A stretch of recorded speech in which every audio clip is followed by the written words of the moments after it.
Okay. Hello, everyone, and today I will be talking about racial identity in America. So, my question is, should minorities compromise their cultural identity to survive in American society? I think not, because minorities undermine their identities and isolate themselves from other people when they have to do this. And this idea of conformity also relates to the stimulus pieces that I chose, developmental cognitive neuroscience and the namesake, as both pieces discuss the extent of influence of external factors on an individual person. Because minorities today have to compromise to a predominantly white society, they hide who they are and change themselves to survive. Their cultural differences are underrepresented and underacknowledged. As Audre Lorde once said, it is not our differences that divide us. It is our inability to recognize, accept, and celebrate those differences. An instinct that people of color have developed as a result of a lack of cultural understanding from other people is code switching. Code switching, in simple terms, is when an individual adjusts the way that they speak, their appearance, and their expressions in order to make others feel more comfortable in exchange for fair treatment and employment opportunities. Many minorities have shared that they avoid certain behaviors in the workplace in order to avoid being stereotyped. For instance, a 32-year-old black woman shared, "In my actions and verbal communications, I try to avoid any opportunity for someone to label me as the angry black woman." And this is only one of many instances where people of color had to adjust their personalities to avoid stereotyping. In addition to this, there has also been a growing trend toward accent neutralization as a response to racist verbal abuse call center workers receive from customers. It is not something they want to do, but something they feel they need to do in order to be treated fairly. Another example is this video from 2012, where you see former President Barack Obama shaking hands with an assistant coach and NBA player Kevin Durant. If you look closer, you can see a clear difference in how he greets them both.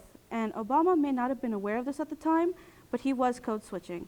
And like many others, it was an instinct picked up in order to be treated with respect. As stated previously, people of color feel obligated to code switch to be treated fairly and avoid discrimination. And a specific type of discrimination that minorities experience, though, is called a microaggression. A microaggression is an indirect, subtle, or unintentionalized discrimination against members of a marginalized group. Discrimination such as this influences how a person of color presents themselves, but can be especially detrimental to children who are still developing their own identities. Types of microaggressions that children can experience in school can be when a teacher has low expectations for them because of a particular group or background that they have, or when a student has repeatedly corrected a teacher for mispronouncing their name even after explaining to them how to pronounce it. Because of this, many colored youth feel they are mislabeled by their peers who don't understand their cultural norms. And for instance, 90% of Hispanic students feel racially isolated in their schools, and Native American students only make up 1% of the student population. This leads to the students feeling like outsiders, and many times, students of the same minority group congregate among themselves for a sense of belonging. And when they do interact with classmates who don't share similar experiences, they compromise their identities to make their peers more comfortable with their presence. But this comes with great psychological repercussions. Throughout all of the experiences that minorities have had, one of the most significant aspects of having to compromise their cultural identity is the psychological disproportionate bearing they face. Over 62% of minorities have faced some form of discrimination, yet the trauma it causes is not considered a legitimate type of trauma. Since it is not taken seriously, the mental effects of racial discrimination and cultural ignorance boils over time, festering in the mind of that person and even contributing to mental illness. Now, if you look at this graph, you can see the percent scoring of moderate to severe depression in 6 different ethnic and race groups: white, African American, Hispanic, Latino, Asian or Pacific Islander, and Native Americans. And if you look closer at the lines, the groups that score the highest from the 85 to 90% range are the minority groups. This shows that the psychological effects of discrimination and self-suppression are much more consequential than people know. Due to the effects of discrimination, it can paint a direct line to internalized racism, which is when racism and white supremacy affect the minds of people of color to the point where they begin to believe they are inferior because of their race. This can then lead to interracial hostility, where racism happens between individuals and their prejudices become actions towards others. It becomes an endless, vicious cycle where everyone's racial preconceptions dominate how they treat each other.